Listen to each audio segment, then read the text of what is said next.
Okay, so I've got a really quick and straight to the point video today. Seen some news that I thought would be worth sharing, that Vanguard have announced that they're launching some new ETFs, and there's some really cool ones in here. I think ones that people have been waiting a long time for, alongside some more niche, interesting ones as well. So no faffing in this video, we're just going to go straight into it. So I found this on an ETF Stream article, and there's a list of ETFs that Vanguard is preparing to launch. So I'll put them all on screen here, and then I'll pick out the ones that I think are worth talking about. So first of all, I think the headline one here is the Vanguard FTSE Global All-Cap UCITS ETF. And the reason why this is the headline for me, and for most people I think, is that for years now, we haven't had the Global All-Cap in an ETF format, which means on low-cost platforms like Trading 212, Invest Engine, Lightyear, whatever it may be, you can't invest into the Global All-Cap because it's a mutual fund, OEIC structure. It's not an ETF. So that's why you can only buy it on the Vanguard platform directly, or HL, or other more expensive platforms. So it's great now that if you have an ETF-only platform, there will be a Global All-Cap. Now, the big caveat I need to say here before I go any further is there's very little news. This is like breaking news. So I don't even know if these ETFs will have a GBP listing, but I would assume that Vanguard launching them in the UCITS market, they will give them a GBP listing and a Euro listing at the very least. Again, I'm just making assumptions there, but hopefully they will have a Great British Pound listing for these ETFs, in which case that means there will be a Global All-Cap ETF that has a GBP listing finally. And I say finally because at the moment, as a UK investor, there is not a single ETF that includes all size stocks, large, mid and small. We have the FTSE All-World and MSCI All-Country World Index ETFs, but these only contain large and mid caps. And yes, there is a SPDR ETF that contains large, mid and small caps, but that ETF doesn't have a GBP listing at the moment, only USD and Euros.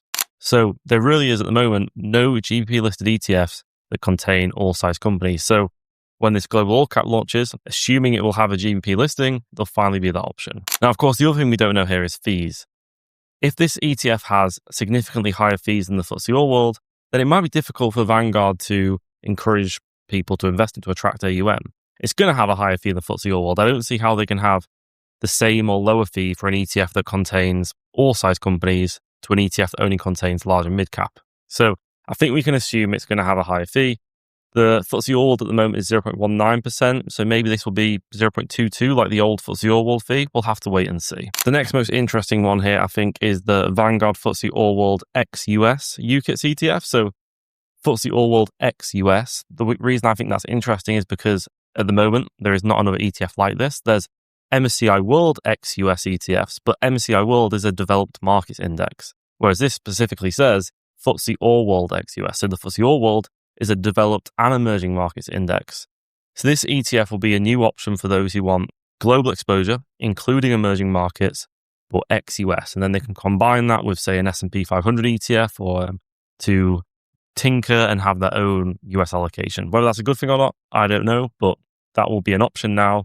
For those who want to underweight the US, there is a FTSE All-World ex-US ETF coming. The next one I'd mention is the Vanguard FTSE Global Small-Cap. So this is interesting because it doesn't specify whether global will mean developed or all-world in this case, because there's a bit of thing with index providers and ETF providers. They have global or world in the name of the ETF, but then when you look at the fact sheet, it's actually just developed markets. So I'm hoping in this sense, in this case, global means all world, developed and emerging markets, in which case I think this will be another unique ETF. At the moment on the UCITS market, there isn't a global small cap ETF that contains both developed and emerging market small caps. So if this global small cap ETF is truly global, including emerging markets, it will be unique and another interesting option for people. It also doesn't specify any tilts in the name. So global small cap, I'd assume this is just market cap weighted small cap exposure.